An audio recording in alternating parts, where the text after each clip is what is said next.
Hi friends, അപ്പോൾ നമ്പേഴ്സിൽ അടുത്തൊരു question നമ്മൾ ഈ വീഡിയോ ഡിസ്കസ് ചെയ്യുന്നത് ക്വസ്റ്റ്യൻ ഏതാന്ന് നോക്കാം. താഴെ തന്നിരിക്കുന്നവയിൽ 11 കൊണ്ട് നിശേഷം ഹരിക്കാൻ കഴിയുന്ന സംഖ്യ ഏത് എന്നാണ് ചോദിച്ചിരിക്കുന്നത്. ഓക്കെ അല്ലേ? 4 ഓപ്ഷൻസ് നമുക്ക് തന്നിട്ടുണ്ട്. അപ്പോൾ 11 കൊണ്ടുള്ള നിശേഷ ഹരണം അതിൻ്റെ റൂൾ എങ്ങനെയാണ് പറയുന്നത്? ഒരു സംഖ്യയിലെ ഒന്നിടെ വിട്ടുള്ള അക്കങ്ങളുടെ തുകയുടെ വ്യത്യാസം ഒന്നുകിൽ 0 ആവണം, അല്ലെങ്കിൽ 11ന്റെ ഗുണിതമാവണം. ഓക്കെ അല്ലേ? അപ്പൊ നമുക്ക് ഇത് ഓരോ ഓപ്ഷൻ ആയിട്ട് എടുത്തു വെച്ച് നമുക്ക് എന്ത് ചെയ്യാം, ചെയ്ത് നോക്കാം. ഓക്കെ, അപ്പൊ ഞാൻ ഇവിടെ താഴെ കൊടുത്തിട്ടുണ്ട്, നോക്കിക്കേ. നമുക്ക് തന്നിരിക്കുന്ന ഓപ്ഷൻസിനെ കുറച്ച് ഗ്യാപ്പ് ഇട്ട് ഞാൻ നമ്പർ എഴുതിക്കുവാണ്. ഓക്കെ അല്ലേ? അപ്പൊ ആദ്യത്തെ ഓപ്ഷൻ നമുക്കൊന്ന് ചെക്ക് ചെയ്യാം. ഇപ്പോൾ തന്നിരിക്കുന്ന സംഖ്യയിൽ ഒന്നിടെ വിട്ടുള്ള അക്കങ്ങളുടെ തുകയാണ് നമുക്കിവിടെ വേണ്ടത്. ഓക്കെ, അപ്പൊ ഞാൻ 9 എടുത്തു കഴിഞ്ഞാൽ ഏതെടുക്കാൻ പാടില്ല? 8 എടുക്കാൻ പാടില്ല. അടുത്ത ഡിജിറ്റ് എടുക്കാവൂ. അപ്പോൾ 9, അത് കഴിഞ്ഞാൽ പിന്നെ ഏതാ? 5 എടുക്കണം. പിന്നെ 2 എടുക്കാൻ പാടില്ല, ഏതെടുക്കണം? 6 എടുക്കണം. അപ്പൊ ഈ ടിക്ക് ചെയ്ത ഡിജിറ്റുകൾ എന്ത് ചെയ്യാം? ആഡ് ചെയ്യുക. അപ്പൊ 9 + 5 + 6 എത്ര കിട്ടും നോക്കിക്കേ. 9 + 5 + 6 ചെയ്യുമ്പോൾ നിങ്ങൾക്ക് 20 എന്ന് കിട്ടും.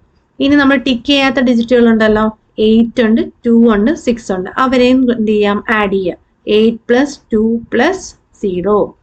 8 + 2 + 0 ചെയ്യുമ്പോൾ നിങ്ങൾക്ക് എത്ര കിട്ടും? 10 എന്ന് കിട്ടും.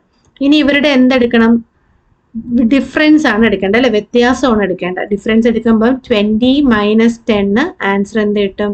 10 എന്ന് കിട്ടും. 10 11ന്റെ ടേബിളിലുണ്ടോ? ഇല്ല. സോ നമ്മുടെ ഓപ്ഷൻ എ എന്ന് പറയുന്നത് നമ്മുടെ ആൻസർ അല്ല. ഇനി ഇതേപോലെ നമുക്ക് ഓപ്ഷൻ ബി നമുക്ക് ചെക്ക് ചെയ്യാം.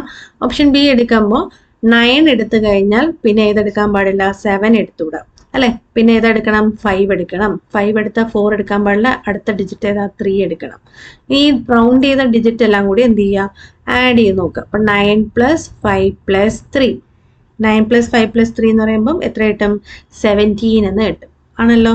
ഇനി നമ്മൾ റൗണ്ട് ചെയ്യാത്ത 3 ഡിജിറ്റിലെ അതും കൂടി ആഡ് ചെയ്യുക. 7 + 4 + 6 അത് ആഡ് ചെയ്യുമ്പോൾ നമുക്ക് എത്ര തന്നെ കിട്ടും? 17 തന്നെ കിട്ടും. ഇനി ഇവരുടെ എന്തെടുക്കണം? ഡിഫറൻസ് എടുക്കണം. അപ്പോൾ 17 - 17 ആൻസർ എന്ത് കിട്ടി? 0 കിട്ടി. അപ്പൊ നമ്മുടെ റൂളിൽ പറയുന്നുണ്ട്, ഒരു സംഖ്യയിലെ ഒന്നിടെ വിട്ടുള്ള അക്കങ്ങളുടെ തുകയുടെ വ്യത്യാസം ഒന്നുകിൽ 0 ആവണം, അല്ലെങ്കിൽ 11ന്റെ ഗുണിതമാവണമെന്നാണ്. അപ്പൊ ഇവിടെ നമുക്ക് എന്ത് കിട്ടി? വ്യത്യാസം 0 കിട്ടി. സോ നമ്മുടെ ആൻസർ ഏതാണ്? ഓപ്ഷൻ ബി ആണ് നമ്മുടെ ആൻസർ. ഇനി ഓപ്ഷൻ സിയും ഓപ്ഷൻ ഡിയും കൂടി നമുക്ക് ഇതുപോലെ ഒന്ന് ചെക്ക് ചെയ്ത് നോക്കാം. ഓപ്ഷൻ സി ഞാൻ ചെക്ക് ചെയ്യാം. ഓപ്ഷൻ ഡി നിങ്ങൾ ട്രൈ ചെയ്ത് നോക്കുക. ഓക്കെ അല്ലേ? അപ്പൊ ഒന്നിടെ വിട്ടുള്ള എടുക്കുമ്പോൾ ഏതൊക്കെ വരും?